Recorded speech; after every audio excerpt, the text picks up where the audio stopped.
ಉಪಾಧ್ಯಕ್ಷರಂತ N Mahesh ಅವರೇ, ನೂರನ್ ಶೆಟ್ರೆ, ಋಷಭೇಂದ್ರ ಅವರೇ, ಇಲ್ಲಿ ನೆರೆದಿರ್ತಕ್ಕಂಥ ಎಲ್ಲ ಪ್ರಕಾಶ್ ಅವರೇ, ಮಾದೇವಸ್ವಾಮಿ ಅವರೇ, ಎಲ್ಲ ಭಾರತೀಯ ಜನತಾ ಪಾರ್ಟಿಯ ಬಂಧುಗಳು, ಇವತ್ತು ನಾವು ಯಾಕೆ ಪ್ರತಿಭಟನೆ ಮಾಡ್ತಿದ್ದೀವಿ ಅನ್ನೋದು ತಮ್ಮೆಲ್ಲರಿಗೂ ಗೊತ್ತಿದೆ. ಇವತ್ತು ಈ ದೇಶದಲ್ಲಿ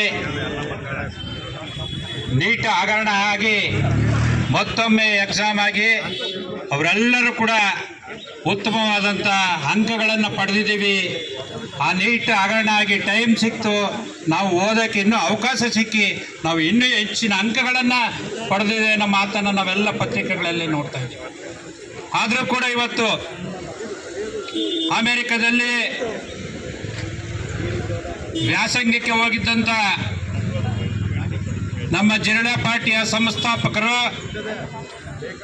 ಅಲ್ಲಿಂದ ಅಮೆರಿಕದಿಂದ ಬಂದು ಇವತ್ತು ನೀಟ್ ಹಗರಣವನ್ನ ದೇಶವ್ಯಾಪ್ತಿ ಹಬ್ಬಿಸುವಂಥ ಕೆಲಸವನ್ನು ಮಾಡ್ತಾ ಇದ್ದಾರೆ.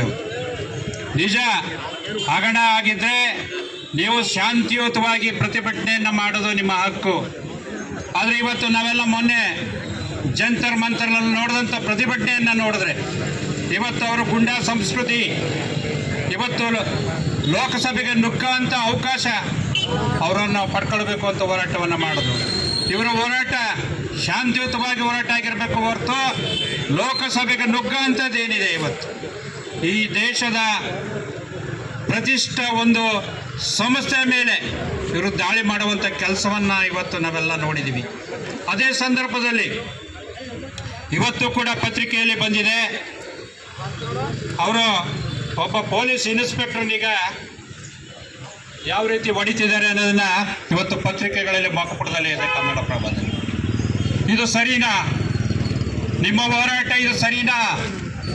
ನಿಮ್ಮನ್ನು ರಕ್ಷಣೆ ಮಾಡಲು ಬಂದಂಥ ಒಬ್ಬ ಪೊಲೀಸ್ ಸರ್ಕಲ್ ಇನ್ಸ್ಪೆಕ್ಟರ್ನ ಈ ರೀತಿ ಗುಂಡಾ ರೀತಿಯಲ್ಲಿ ಹೊಡೆದು ಹಲ್ಲೆ ಮಾಡಿ ಅವರನ್ನು ಆಸ್ಪತ್ರೆಗೆ ತಳ್ಳಿರುವಂಥದ್ದನ್ನು ಇವತ್ತು ನಾವು ಪತ್ರಿಕೆಗಳಲ್ಲಿ, ಟಿವಿಗಳಲ್ಲಿ ದಿನನಿತ್ಯ ನೋಡ್ತಾ ಇದ್ದೀವಿ.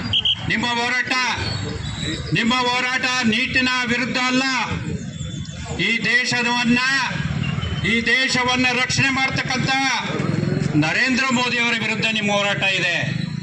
ನರೇಂದ್ರ ಮೋದಿ ಅವರನ್ನ ನಾವು ಮೊಬೈಲ್ಗಳಲ್ಲಿ, ಟಿವಿಗಳಲ್ಲಿ ನೋಡ್ತಾ ಇದ್ದೀವಿ. ಒಬ್ಬ ಹೋರಾಟಗಾರ ನಮಗೆ ಅವಕಾಶ ಸಿಕ್ಕಿದ್ರೆ ನರೇಂದ್ರ ಮೋದಿ ಅವ್ರನ್ನ ಸಾಯಿಸ್ತೀವಿ, ಅಮಿತ್ ಶಾ ಅವರ ಸಾಯಿಸ್ತೀವಿ. ಇದು ನಿಮ್ಮ ಹೋರಾಟ?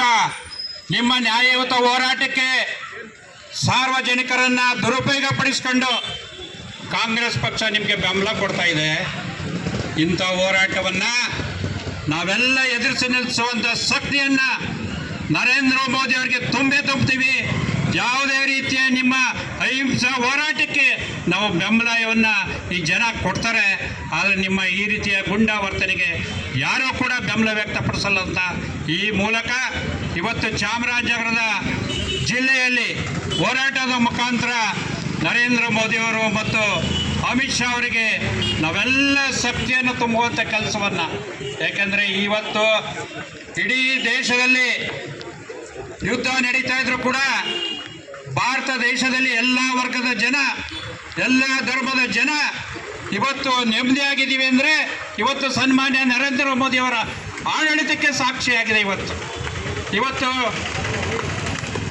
ಎಲ್ಲ ಯುದ್ಧ ಸಂದರ್ಭದಲ್ಲಿ ಅನೇಕ ದೇಶಗಳಲ್ಲಿ ಪೆಟ್ರೋಲ್ ಡೀಸೆಲ್ ಬೆಲೆ ಏರಿಕೆ ಆಯಿತು.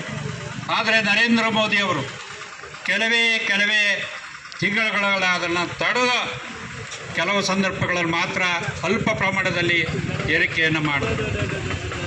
ಅದರ ಜೊತೆಗೆ ಕರ್ನಾಟಕದಲ್ಲಿ SC ST ಹಣವನ್ನು ಸುಮಾರು 25,000 ಕೋಟಿ ರೂಪಾಯಿಯನ್ನ ದುರುಪಯೋಗ ಪಡಿಸ್ಕೊಂಡ್ರು.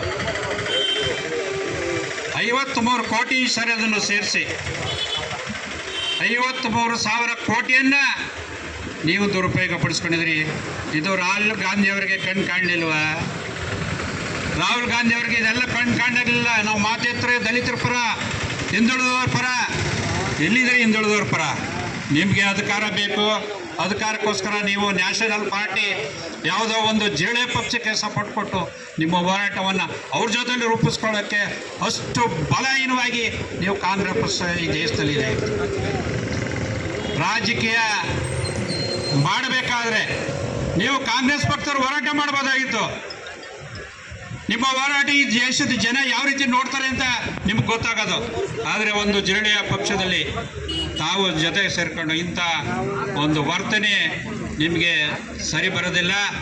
ಪ್ರಜಾಪ್ರಭುತ್ವದ ವ್ಯವಸ್ಥೆಯಲ್ಲಿ ನಿಮಗೆ ನಂಬಿಕೆ ಇದ್ದರೆ ಶಾಂತಿಯುತವಾದಂಥ ಹೋರಾಟವನ್ನು ಮಾಡಿ, ನಿಮ್ಮ ಹೋರಾಟ ಏನಿದ್ರೂ ಕೂಡ ನೀಟ್ ಹಗರಣದ ವಿರುದ್ಧವಾಗಿರಲಿ, ಈ ದೇಶವನ್ನು ಹಾಳು ಮಾಡುವಂಥ ಕೆಲಸ ನೀವು ಬೇಡ ಅಂತ ಈ ಸಂದರ್ಭದಲ್ಲಿ ಎಚ್ಚರಿಕೆಯನ್ನು ಕೊಡ್ತಾ ನಿಮ್ಮ ಹೋರಾಟಕ್ಕೆ ನಾವೆಲ್ಲರೂ ಕೂಡ ಧಿಕ್ಕಾರವನ್ನು ಕೂಗಿ ನಮ್ಮ ನರೇಂದ್ರ ಮೋದಿಯವರಿಗೆ ನಾವೆಲ್ಲ ನರೇಂದ್ರ ಮೋದಿಯವರ ಬೆಂಬಲವಾಗಿ ಯಾವುದೇ ರೀತಿ ಹೋರಾಟಕ್ಕೆ ಸಜ್ಜಾಗಿದ್ದೀವಿ ಅಂತ ಈ ಮೂಲಕ ಹೇಳ್ತಾ ಈ ಕಾರ್ಯಕ್ರಮದಲ್ಲಿ ಭಾಗವಹಿಸಿದಂಥ ಪಕ್ಷದ ಎಲ್ಲ ಪದಾಧಿಕಾರಿಗಳು ಮತ್ತು ಕಾರ್ಯಕರ್ತರಿಗೆ ವಂದಿಸಿ ನನ್ನ ಒಂದೆರಡು ಮಾತುಗಳನ್ನು ಮುಗಿಸ್ತಾ ಇದ್ದೀನಿ. ಜೈ ಹಿಂದ್, ಜೈ ಭಾರತ್.